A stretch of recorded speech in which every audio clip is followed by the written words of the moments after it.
कैसे पहचाने कि आपके जीवन में चंद्रमा की स्थिति मजबूत है या कमजोर? वो कौन से लक्षण हैं जिनको देखकर आप समझ सकते हैं कि आपके जीवन में चंद्रमा की स्थिति कमजोर है या मजबूत? मित्रों, कुंडली देखकर, कुंडली विश्लेषण करवाकर तो आप ये जान सकते हैं, परंतु मेरे पास कई लोगों के ऐसे कॉल्स आते हैं जिनको स्वयं अपनी डिटेल्स नहीं पता होती, जन्म समय नहीं पता होता। ऐसी स्थिति में कुंडली विश्लेषण तो नहीं हो सकता, परंतु ऐसे कुछ लक्षण हैं जो यदि आप अपने जीवन में महसूस करते हैं तो निश्चित तौर पर आपकी जीवन में चंद्रमा की स्थिति कमजोर अवश्य होगी। नमस्कार मित्रों, मैं श्वेता मिश्रा एक बार फिर आप सभी का बहुत बहुत स्वागत करती हूँ। तो आज इस वीडियो में हम चर्चा करेंगे उन 5 लक्षणों के बारे में जिनको जानकर, समझकर आप ये जान सकते हैं कि आपके जीवन में चंद्रमा की स्थिति कमजोर है या मजबूत। और यदि आपने ऐसा पाया कि आपके जीवन में चंद्रमा की स्थिति कमजोर है तो इसी वीडियो में आपको उस कमजोरी को दूर करने के उपाय भी बताए जाएंगे।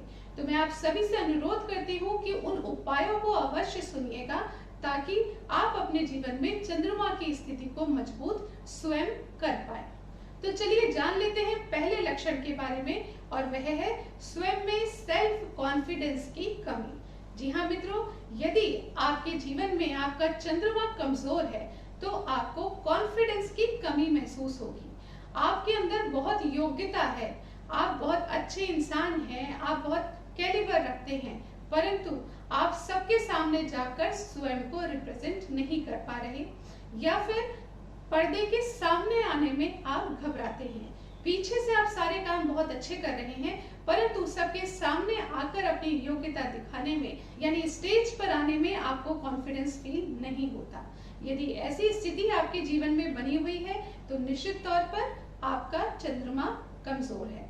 दूसरी स्थिति, यदि आपके अंदर बार बार एंजाइटी की प्रॉब्लम होती है, छोटी छोटी चीजों में आप महसूस करते हैं कि आपका मन घबरा जाता है, बहुत ही जल्दी आपको ऐसा लगता है कि कुछ गलत ना हो जाए, कुछ खराब ना हो जाए, यानी आपके अंदर, मन के अंदर बहुत जल्दी घबराहट महसूस होती है, तो इसका मतलब आपका चंद्रमा कमजोर है।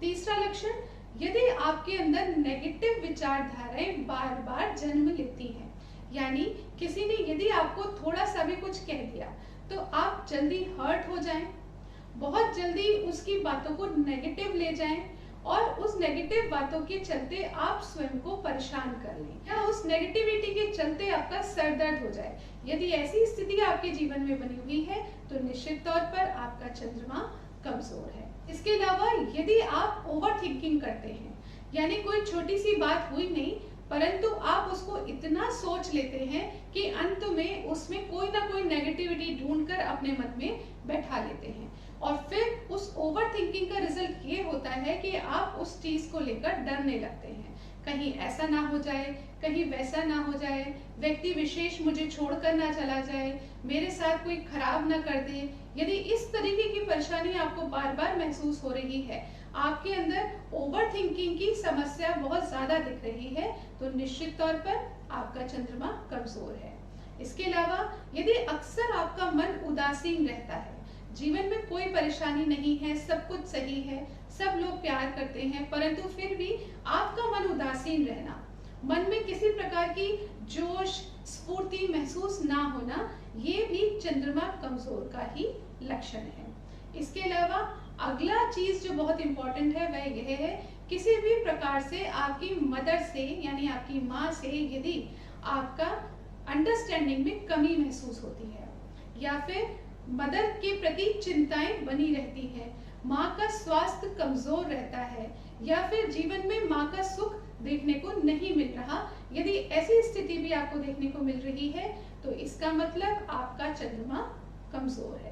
एक और लक्षण मैं आपको बताना चाहूंगी, यदि आपको मौसमी बीमारियां जल्दी लग जाती हैं, यानी जैसी सीजन बदला और आप बीमार हुए, या फिर सर्दी खांसी बहुत जल्द आपको हो जाना, शरीर में पानी की कमी होना, लिक्विड की कमी होना, ब्लड की कमी होना, या किसी भी प्रकार से गला बार बार सूखना, यदि ऐसी स्थिति भी बनी हुई है तो ये आपके जीवन में चंद्रमा कमजोर को दर्शाती है।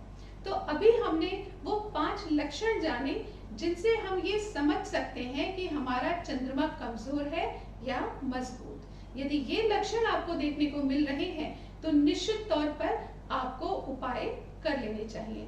और ये बहुत ही सिंपल और छोटे छोटे से उपाय हैं जो आप अपने जीवन में बहुत ही आसानी से कर सकते हैं। और यदि आपने किया तो आप 1 महीने या 2 महीने बाद निश्चित तौर पर ये महसूस करेंगे कि ये लक्षण आपके जीवन में धीरे धीरे कम हो रहे हैं। तो जान लेते हैं पहला उपाय, और वो है मित्रों, ओम चंद्रमसे नमः का जाप आपको नित्य प्रतिदिन करना चाहिए। इसके अलावा ओम नमः शिवाय का जाप भी आप कर सकते हैं। अगला बहुत श्रेष्ठ उपाय है मित्रों, वह यह है कि आपको शिव जी का अभिषेक करना चाहिए। आप किस प्रकार से शिव जी का अभिषेक करेंगे? तो आप प्रत्येक सोमवार को कच्चे दूध में केसर डालकर शिव जी का अभिषेक करिए। इससे आपको मन को बहुत सुकून महसूस होगा और ये लक्षण जो आपको अपने जीवन में देखने को मिल रहे हैं ये कम होते जाएंगे। यदि आपका मन बहुत घबराता है, हमेशा मन डिप्रेस फील करता है, मन में किसी न किसी प्रकार की चिंता हर वक्त बनी रहती है, तो एक बहुत ही सटीक उपाय है मित्रों इसका, वह यह है, आप जाप करें ओम सोम सोमाय नमः। जी हाँ मित्रों, यदि आपने इस मंत्र का जाप किया ओम सोम सोमाय नमः, तो आप स्वयं महसूस करेंगे कि धीरे धीरे आपके अंदर की नेगेटिविटी निकलती जा रही है और आपका मन अब प्रसन्न रहने लगा है। यदि आपको ऐसा लगता है कि ये सभी लक्षण आपको जीवन में देखने को मिल रहे हैं, तो मित्रों आपको प्रत्येक सोमवार को दूध या दही का दान अवश्य करना चाहिए। और ये दान आप मंदिर में भी कर सकते हैं और किसी जरूरतमंद को भी कर सकते हैं। यदि आपने इन सभी उपायों को किया तो आप निश्चित तौर पर महसूस करेंगे कि जो हर वक्त आपका मन भारी रहता था, उदासीन रहता था, छोटी छोटी बातों पे आप हर्ट हो जाते थे और उससे आप स्वयं को बीमार कर लेते थे, ये सभी स्थितियां सामान्य हो गई हैं। यदि आपकी अपनी मदर से अंडरस्टैंडिंग के कोई इश्यूज थे, यदि मदर के स्वास्थ्य से संबंधित आपको कोई चिंताएं थी, तो वो भी आपके इन उपायों से कम होती हुई नजर आएंगी। आपका सेल्फ कॉन्फिडेंस बढ़ेगा, नेगेटिविटी की जो धारणा आपके मन में बनती जा रही है वो कम हो जाएगी और आप अपने जीवन में पॉजिटिव विचारधारा के साथ आगे बढ़ेंगे। तो इस प्रकार से यदि आपने इनमें से कोई भी लक्षण अपने जीवन में महसूस किया तो इनमें से उपाय अवश्य कीजिए। ऐसा करने पर आप मुझे खुद ही 2 महीने बाद बताइएगा कि आपने कैसा अनुभव किया। आशा करती हूँ ये वीडियो आपको पसंद आया होगा। अगले वीडियो में हम जानेंगे कि कैसे पहचाने आपके जीवन में मंगल की स्थिति कैसी है। अगले वीडियो में आपसे फिर मुलाकात होगी, तब तक के लिए नमस्कार।